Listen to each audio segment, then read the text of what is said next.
بسم اللہ الرحمن الرحیم۔ میں میٹرک میں تھی، میری منگنی پھپھو کے بیٹے سے کر دی گئی۔ میرا تعلق غریب گھرانے سے ہے۔ ابو امام مسجد ہیں، میں کالی سی بالکل بھی خوبصورت نہیں۔ اللہ کا شکر ہے جیسی بھی ہوں، صحت مند تندرست ہوں۔ منگنی کے بعد پھپھو کا بیٹا دبئی چلا گیا، وہ پیسے کمانے لگا۔ 2 سال تک میرے ساتھ وہ رابطے میں رہا۔ ابو کے موبائل پہ کافی فون کرتا تو میں بھی کبھی کبھی اس سے بات کر لیتی، پھر رفتہ رفتہ وہ رابطہ کم کرنے لگا۔ میں BA کر رہی تھی، وہ گھر آیا، لیکن میرے سب خواب توڑنے کے لیے آیا تھا۔ اس نے مجھے اس لیے ریجیکٹ کر دیا، وہ گورا چٹا خوبصورت تھا اور میں کالی سی۔ کہنے لگا مجھے تم سے بدبو آتی ہے، تم کو دیکھ کر مجھے ڈر سا لگتا ہے۔ یوں کہہ لیں وہ میرے لیے دل پہ خنجر چلا رہا تھا۔ بلا وجہ مجھ سے الجھ پڑا۔ انجام یہ ہوا مجھے چھوڑ گیا، منگنی ٹوٹ گئی، میں بہت روئی۔ مجھے اپنے کالے ہونے پہ غصہ آنے لگا۔ میں اللہ سے شکوہ کرتی، میں کالی کیوں ہوں، میں بدصورت کیوں ہوں۔ اس نے اپنے چاچا کی بیٹی سے شادی کر لی۔ اس کی شادی کا دن مجھ پہ قیامت تھا۔ اس کی دلہن بہت خوبصورت تھی۔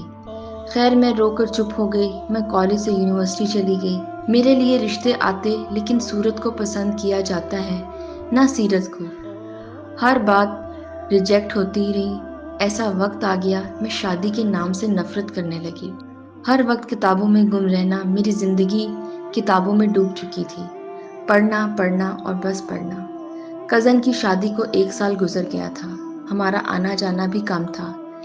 اسے دیکھا بھی کافی وقت گزر گیا۔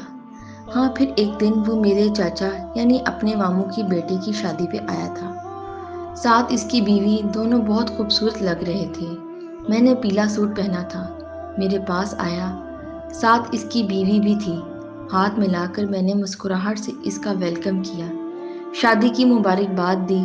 میری طرف دیکھ کر بولا، دیکھو میری بیوی ہے نا بالکل پری جیسی۔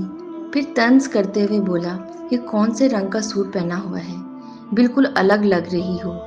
میری آنکھ سے انجانے سا آنسو گرا تھا۔ میں خاموش ہو گئی، وہ ہنس رہا تھا۔ مہندی کی تھالی میرے ہاتھ سے گر گئی، میں بہت روئی، اس کا سامنا نہ کر پا رہی تھی۔ اس کا ایک ایک لفظ مجھے بہت درد دے رہا تھا۔ میں ماسٹر کر رہی تھی، میں دن رات پڑھتی رہی، محنت کرنے لگی۔ میرا رشتہ نہ ہونے کی وجہ سے کوئی کہنے لگا طلاق والا لڑکا ہے، تو کوئی کہتا ہے 5 بچوں کا باپ ہے، کوئی بکریاں چرانے والا ہو تو کوئی 60 سال کا بوڑھا۔ سب رشتے آئے میرے لیے، لیکن بابا چاہتے تھے میں اپنی پڑھائی مکمل کروں۔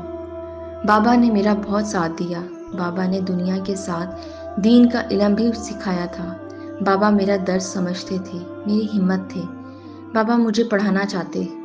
ماسٹر کے ساتھ ساتھ میں وکالت بھی پڑھنے لگی۔ بابا چاہتے تھے میں وکیل بن جاؤں۔ بابا کا خواب میں کیسے نہ پورا کرتی۔ میں وکیل کی پڑھائی کرنے لگی۔ ہاں ایک پرابلم یہ بھی آئی کہ سب رشتہ دار، محلے والے سب باتیں کرنے لگے۔ کوئی کردار کشی کرتا تو کوئی کہتا بوڑھی ہو رہی ہے، اب اس کو کسی لنگڑے لولے کو دے دیں۔ لیکن بابا میرے ڈھال تھے، وہ مجھے پڑھاتے رہے۔ بابا بوڑھے ہو گئے تھے۔ ہم صرف 2 بہنیں تھیں، ایک مجھ سے چھوٹی، لیکن اس کی شادی ہو گئی تھی جب میں نے وکیل کا امتحان پاس کر لیا۔ اس دن امی ابو بہت روئے تھے۔ امی نے پورے محلے میں مٹھائی بانٹی تھی۔ خوشی کا کوئی بھی نہ تھا۔ اگر کوئی میرے لیے خوش تھا تو صرف امی اور ابو۔ ابو میرا ماتھا چوم کر بولے، میری بچی تو نے میرا سر فخر سے بلند کر دیا۔ اس دن چاچا اور تایا ہمارے گھر آئے تھے۔ کہنے لگے وکیل بنی ہے، کون سا جج لگ گئی ہے، اس کی شادی کر دو اب۔ وہ الفاظ میرے دل میں لکھے گئے تھے۔ جج بننا 3 سال کی پریکٹس کے بعد اللہ کا کرم ہوا، میں سول جج بن گئی۔ مجھے گھر ملا، گاڑی ملی، گھر میں نوکر تھے۔ ہماری غربت کے دن ختم ہوئے تھے۔ جج بننے کے بعد مجھ پہ ایک راز کھلا تھا۔ جس گھر میں ہم رہ رہے تھے وہ گھر بابا نے بیچ دیا ہوا تھا، مطلب ہم اپنے مکان میں کرایہ دار تھے۔ جج بننے کے کچھ مہینے بعد سیشن جج نوید بھٹی میرے ہمسفر بن گئے۔ اللہ نے مجھے بہت عزت بخشی۔ نوید بہت با اخلاق اور اچھے انسان ہیں۔ خیر و وقت کا تماشا یہ ہوا کہ لوگوں کے ہی کیس سن رہی تھی، اچانک میرے سامنے ایک وکیل آیا۔ کہنے لگا، میڈم، اس کے شوہر نے اس کو بہت مارا ہے، یہ طلاق لینا چاہتی ہے۔ میں نے جب اس لڑکی کی طرف دیکھا تو وہ میری کزن کی بیوی تھی، وہ کزن جس نے مجھے 4 سال کی منگنی کے بعد چھوڑ دیا تھا۔ کیس میں سماعت ہوئی، وہ لڑکی مجھے دیکھ کر رونے لگی۔ اگلی پیشی پہ ہی اس کے شوہر کو بلوا لیا۔ وہ کزن جو مجھے کالی بدبودار کہہ کے چھوڑ گیا تھا، وہ میرے سامنے نظر جھکائے کٹہرے میں کھڑا تھا۔ میں نے دل پر ہاتھ رکھا، اللہ کا شکریہ ادا کیا۔ اے اللہ، تو بہتر فیصلے کرنے والا ہے۔ میں نے اس رشتے ٹوٹنے کے بعد کتنے گلے شکوے کیے تھے، کتنا روئی تھی۔ اگر میں اس کی ہمسفر ہوتی تو آج میں طلاق لینے کے لیے یہاں کھڑی رو رہی ہوتی۔ اس نے مجھے چھوڑا اور میں آج جج بنی ہوں اور مجھے ٹھکرانے والے میرے فیصلے کا غلام ہے۔ میرا کزن میری طرف دیکھ کر رو رہا تھا، وہ میرے سامنے ہاتھ جوڑ کر کھڑا تھا۔ اس کے ماں باپ شرمندہ تھے۔ میں نے دونوں کو سمجھایا اور گھر آباد کرنے کا کہا۔